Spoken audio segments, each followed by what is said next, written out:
say to me in Bauer's Game Corner. Hey there, YouTube. I'm back again for another How to Play video, and today I'm very excited to teach you how to play Monopoly Discover from Hasbro Gaming. This is for 2 to 6 players, ages 4+. And the first thing I want to mention, there's a level 1 and there's a level 2. Now, I'm going to teach you how to play level 1 first. I'd recommend sitting through that, and then I'll teach you how to play level 2 and the tweaks you need to make to play the more advanced version of the game.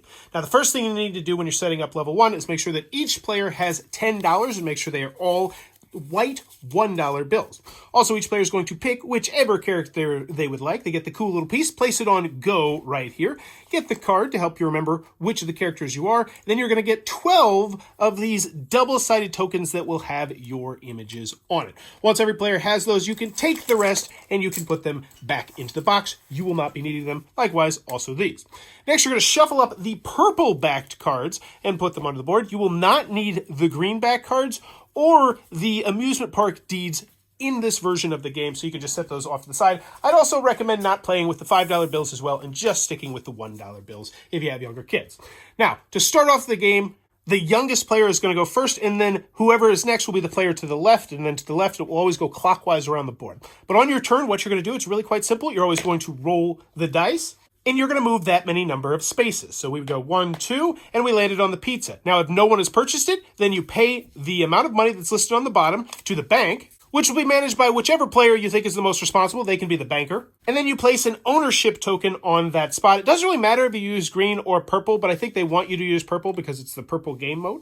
But now Scottie owns that spot. They pass the dice to the next player, and the next player would go. And they would do the same thing. They'd go 1, 2, 3, 4, and they would once again pay $1 every time as long as no one is there. As long as no one has purchased it yet, and they place their piece right up there to show they own it. Now, what will eventually happen is that, let's pretend that Scottie happens to go 2. So they get, boom, they roll a 2, they go 1, 2. Now they've landed on Ducky's spot. So if you land on someone else's spot, you have to pay them the money on the bottom of the spot. So Scottie would have to pay Ducky $1. Now, if Ducky had what's called a monopoly, which means they have all of that color, then that number on the bottom doubles to $2. So if Scottie were to land on the ice cream next, Scottie would have to pay Ducky $2. And you're going to continue to do this until all of the properties on the board have an ownership token on them. But for right now, let's focus on the other unique spots on the board that aren't just you purchasing properties or paying someone for their properties. First, we have chance, which means you're going to draw the top card from the chance pile right here, and you're generally going to go to a location. Now, there also are get out of timeout free cards, but we'll talk about more about those in a second. So the next spot we need to talk about is timeout. And what I want to tell you right now is if you just happen to land here, so let's say that Scottie got a 1, you're in the just visiting area.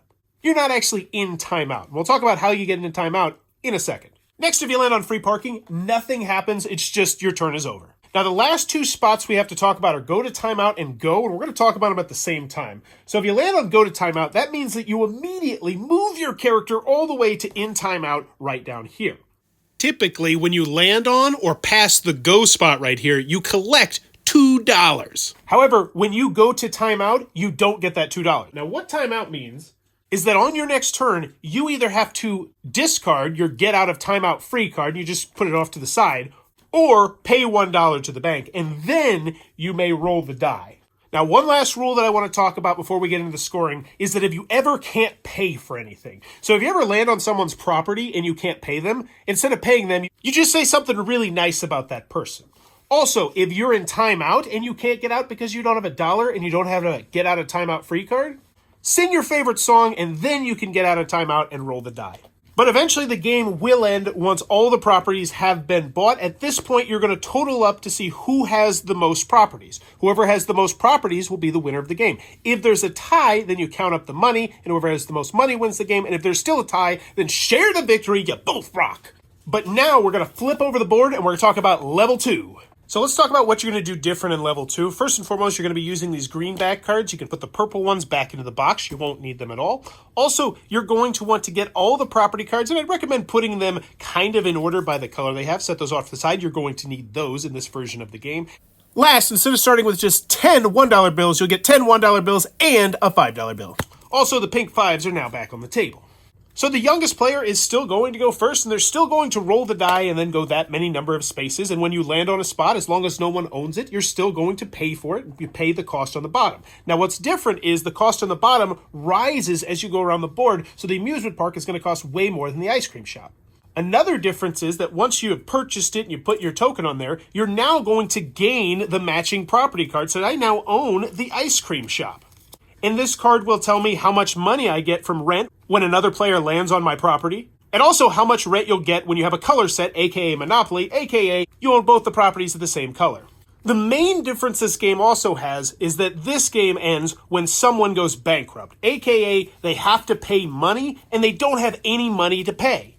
So let's pretend someone landed on your spot and they owed you $4 and they only had $3. They'd give you that $3 and the game would then immediately end. Also, if a chance card or timeout would make someone go bankrupt, that still immediately ends the game. And when it comes to scoring on level 2, it's the exact opposite of level 1. Whoever has the most money wins the game, and then the tiebreaker is actually whoever has the most properties. And once again, if there's a tie, then you both share the victory! But that's how you're going to play Monopoly Discover. If this helped you out, please consider giving it a thumbs up. Also, consider subscribing to my channel as I play and teach new games all the time. But as always, go have some fun, and thanks for your time, YouTube. This video is brought to you by all of my amazing Patreon supporters, and I would love it if you would join their ranks and have your name immortalized in the end of many of my videos for the end of time. But consider for only $1 a month, and as always, thanks for stopping by.